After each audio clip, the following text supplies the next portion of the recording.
নমস্কাৰ মই নেহা স্বাগতম জনাইছোঁ সকলোকে মোৰ ইউটিউব চেনেল টক্স উইথ নেহালৈ এটা নতুন ভিডিঅ'ৰ সৈতে মই আজি আপোনালোকৰ মাজলৈ লৈ আহিছোঁ মৃণাল কলিতাৰ দ্বাৰা ৰচিত জনপ্ৰিয় অসমীয়া গল্প বকুল ফুলৰ দৰে। আজি মই ইয়াৰ তৃতীয়টি খণ্ড আপোনালোকৰ মাজত পাঠ কৰিম আৰু আপোনালোকে শুনিব।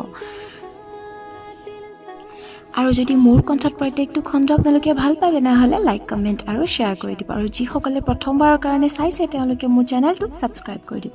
তেন্তে বলক দেৰি নকৰি আৰম্ভ কৰোঁ আজিৰ খণ্ডটো। যোৱা 6 দিন ধৰি অসীম স্কুললৈ অহা নাই। কিয় জানো অসীমক নেদেখি নিৰ্মলৰ মনটো ভাল লগা নাই। যোৱা দুটামান বছৰত নিৰ্মলে অসীমৰ আচৰিত ধৰণৰ পৰিৱৰ্তন দেখিছে। ক্লাছত সমনীয়াবোৰে যেতিয়া খেল ধেমালি কৰি হাঁহি ফূৰ্তি কৰি থাকে, অসীমে তেতিয়া বকুল ফুল জোপাৰ তলত অকলে বহি থাকে।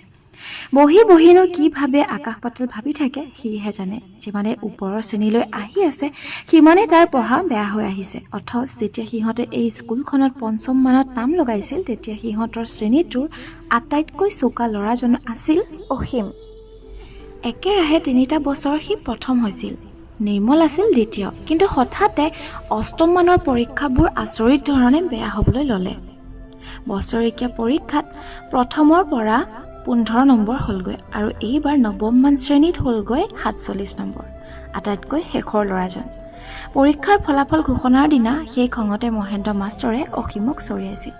দূৰৰ পৰাই সেই দৃশ্য নিৰ্মলে দেখিছিল, কিন্তু অসীমক এই কথা জানিবলৈ কোনো পথ্যে দিয়া নাছিল। সেইদিনা নিৰ্মলে অসীমক অকলশৰীয়াকৈ লগ কৰিবলৈ বিচাৰিছিল। সেইবাবে সি স্কুলৰ পৰা লগৰীয়াসকল ঘৰলৈ যোৱালৈ ৰৈ আছিল। তেতিয়াই ঘটিছিল এই ঘটনাটো। অথচ এসময়ত মহেন্দ্ৰ মাষ্টৰৰ আটাইতকৈ প্ৰিয় ছাত্ৰ আছিল অসীম। সেই অসীমকে সিদিনা মহেন্দ্ৰ মাষ্টৰে নিৰ্দয়ভাৱে চৰিয়ালে। সেই চৰটোৱে যেন নিৰ্মলৰ বুকুখনত আঘাত কৰিছিল। আজি মহেন্দ্ৰ মাষ্টৰৰ অতি মৰমৰ ছাত্ৰ হ'ল নিৰ্মল। নিৰ্মলৰ এনে লাগিল সি যেন মহেন্দ্ৰ মাষ্টৰৰ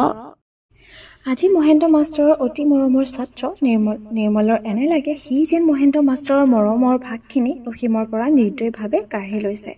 নিৰ্মলে জানে অসীমৰ বুদ্ধি বৃদ্ধি বেলেগ ধৰণৰ। তাৰ পৰীক্ষা কেতিয়াও বেয়া হ'ব নোৱাৰে। অসীমৰ নিশ্চয় কিবা এটা হৈছে, নিশ্চয় খুব ডাঙৰ সমস্যা। এনে সমস্যা যাৰ বাবে সি ভালকৈ পঢ়িব নোৱাৰি, লগৰীয়াৰ লগত ৰং ধেমালি কৰিব নোৱাৰি, আনকি শ্ৰেণীত শিক্ষকে হাঁহি উঠা কথা এটা ক'লেও প্ৰাণ খুলি হাঁহিব নোৱাৰে। দেন গাইজ, আপোনালোকৰ লাইফতো বাৰু এনেকুৱা কিছুমান বন্ধু আৰু বান্ধৱীক আপোনালোকে লগ পাইছেনে যিসকলে আপোনালোকৰ ভাল বেয়া দুয়োটা সময়তে আপোনালোকক সাহস দিছে, আপোনালোকৰ সন্মুখত থিয় হৈ আছে? যদি আছে তেনেহ'লে আমাক কমেণ্ট কৰি জনাওক আৰু এনেধৰণৰ শ্বৰ্ট ষ্টৰিসমূহ পাই থাকিবলৈ আমাৰ চেনেলটো ছাবস্ক্ৰাইব কৰি দিব। দেন গাইজ, মৃণাল কলিতা দেৱৰ দ্বাৰা ৰচিত অসমীয়া জনপ্ৰিয় গল্প বকুল ফুলৰ দৰে এই গল্পটিৰ 2য় খণ্ডটি আজি ইমানতে সমাপ্ত হৈছে। আৰু যদি আপোনালোকে ভাল পায় আমাৰ গল্পসমূহ শুনি তেনেহ'লে আমাৰ চেনেলটো ছাবস্ক্ৰাইব কৰাৰ লগতে ভিডিঅ'সমূহ লাইক কৰি দিব। দেন গাইজ, এতিয়া মই বিদায় লৈছোঁ। 4ৰ্থ খণ্ডটি লৈ মই পুনৰ আপোনালোকৰ কাষ চাপিমেই। ধন্যবাদ।